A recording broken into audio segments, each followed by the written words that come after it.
3. So here is our angle A, negative 2 and negative 3. Our angle B is in negative 6 and negative 3. Negative 6 is here and our negative 3 is here. Then our next is letter C or the angle C. We will have negative 6 and negative 7. Here, C, negative 6 and negative 7. And then our angle D, we have 2 and 7. And after all this, we will have a negative 2 and negative 7.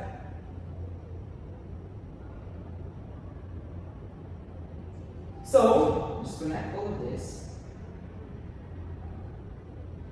So, after plotting this rectangle and rotating it 180 degrees counterclockwise, we will be having this image or resulting image. So, next is we have reflection.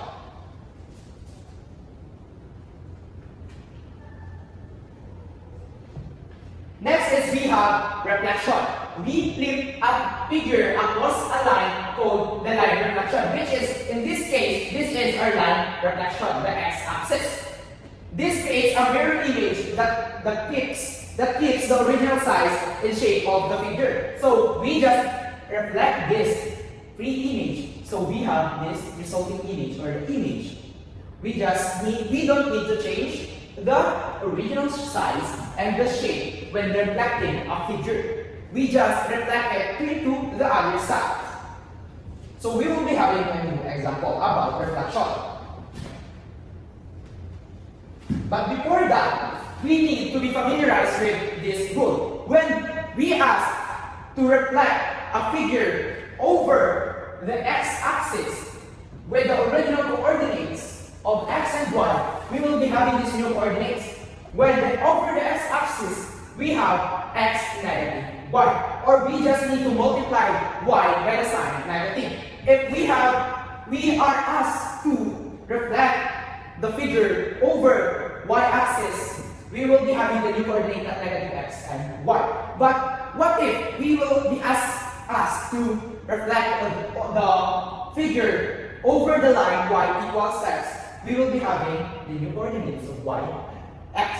And when we are asked to reflect the figure over the line y equals negative x, we will be having negative y and negative x. We need to familiarize all of the rule here in reflection and in rotation for us to have an accurate image after transformation. So, here are the 5 key properties of reflection. So first is the shape. The shape of the original figure and its mirror image are identical. So same track sila. Next is size. The size of the original figure and its mirror image are the same. Like in this shape, there's no changes when reflecting a figure. Next is orientation. The orientation of the image of the original figure and its mirror image are opposite. So when we are reflecting a figure, we don't need to change the length of the shape, the length of the size. We just need to reflect it, and when reflecting it, we will be having an opposite image. Next is distance. The distance between any point on the original figure and the line of reflection is the same as the distance between the corresponding point on the mirror image and the line of reflection. So next please. And lastly is the angle. The angle between intersecting lines are the same in both the original figure and its mirror image. So important terms in reflection. The line reflection, which is here in this case, our mirror image, which is this, and the congruent figure, which is this, because this is just the same. The angle, the shape, and the lengths are the same. And our symmetry line is also the line of reflection in this case.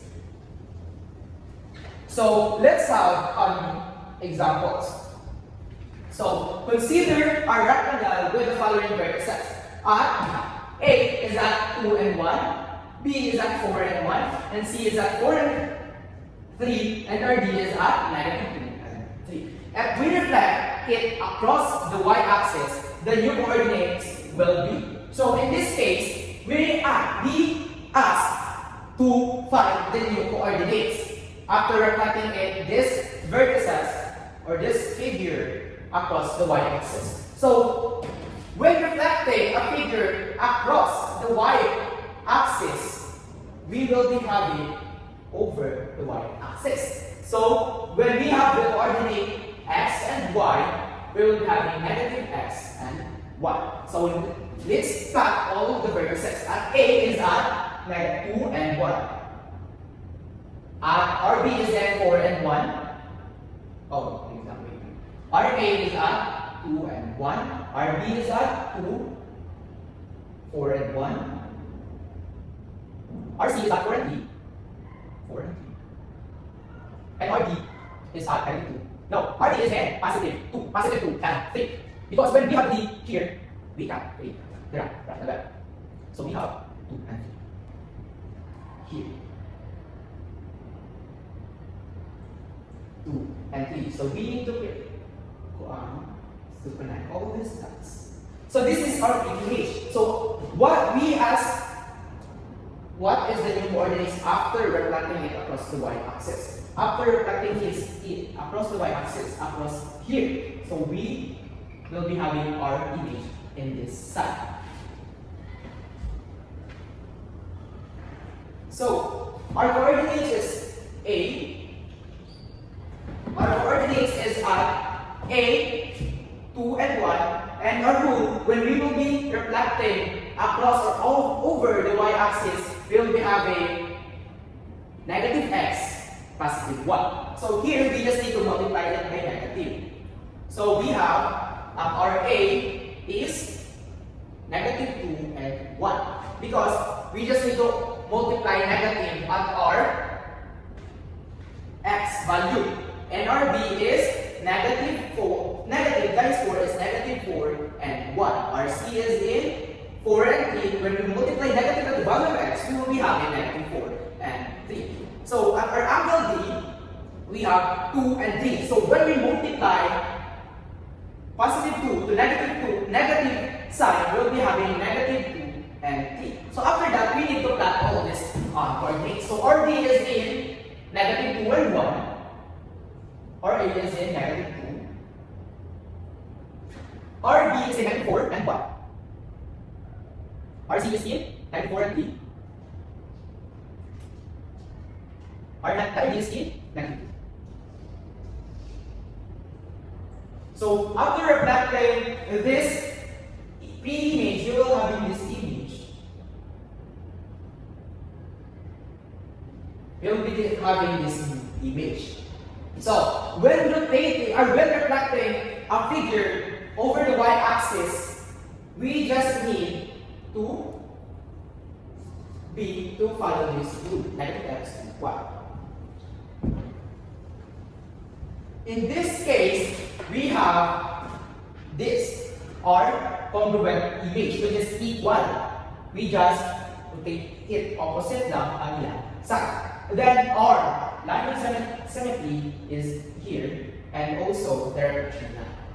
So next example is consider a pentagon with the following vertices: P at negative 3 and 2, Q at negative 1 and 4, R is at 2 and 3, and S 1 and 1, and T is in negative 2 and 0. So let's plot all of the figure. So RP is in negative 3 and 2. Negative 3 and 2. RQ is in negative 1 and 4. Negative 1 and 4. R is in 2 and 3. R is in 2 and 3. RS is in 1, 1. RD is in negative 2 and 0.